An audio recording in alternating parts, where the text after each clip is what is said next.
With Martin Dagenais, the Ottawa Junior Senators, Game 4 here this evening. Pretty good control of things in the first two games, Martin, but Game 3 at the Durrell, a little different. Yeah, shot-wise, I think, we still dominated. I think at the end it was 44-22, but I think the big thing for us is the power play wasn't clicking. Didn't send a lot of players to the net, a lot of perimeter stuff in the O-zone. It's nice to get a lot of zone time, but you got to do something with it. I thought we just lacked that urgency, and give credit to Brockville. I thought they stepped up and blocked a lot of shots, won a lot of one-on-one battles that made the difference at the end. Yeah, I think shots. I think the average in the 3 games you've had 41 shots. I mean, that's pretty good. That's too many for the Braves to allow. The other thing is penalties. There's been, I'm not sure what's going on there. There's been a ton of those, and supposedly both teams have been good on penalty killing. But the power play, I think you guys are, I'm not mistaken, 3 for 8, yeah. 3 for 18, and the Braves 2 for 17 or 1 for 17. Interesting. Yeah, but in the playoffs, to be honest, every year there's a huge drop when it comes to power play. I think the PK guys just play with more urgency. They're willing to block more shots just because of the importance. So we're used to a significant drop of our power play come playoff time. I think it happens to most teams, although the Braves in the first round were pretty good on the power play. But, at the same time, I think we can do better. I think the decision-making on the power play for us hasn't been great. And I know my 2 assistant coaches, Ryan Garlock and Chris Kushnerek, have work with the guys all week to make sure we're ready to go tonight. So, I'm eager to see how it's going to look if we do get a power play tonight.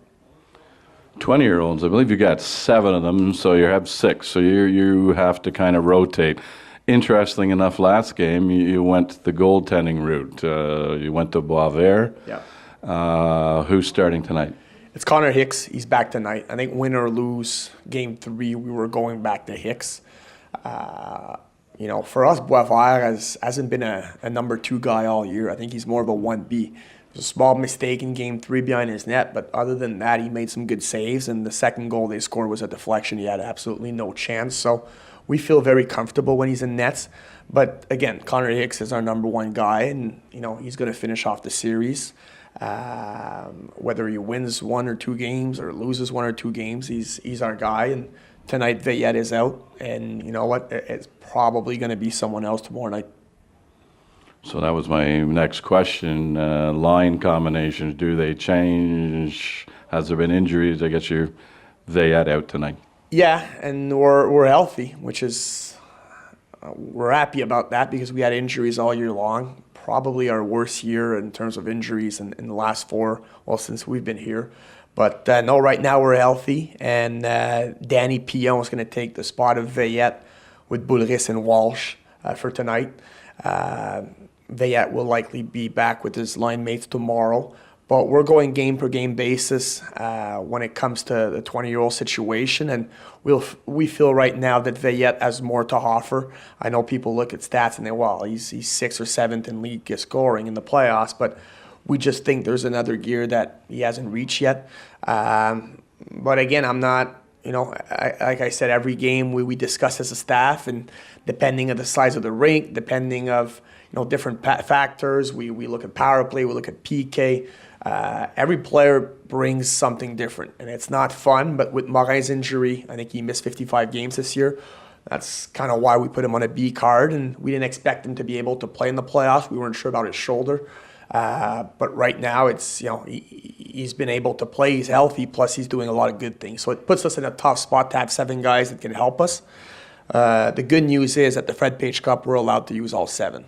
But for the CCHL playoffs, we're going to focus on the 6 guys that are in the lineup every night.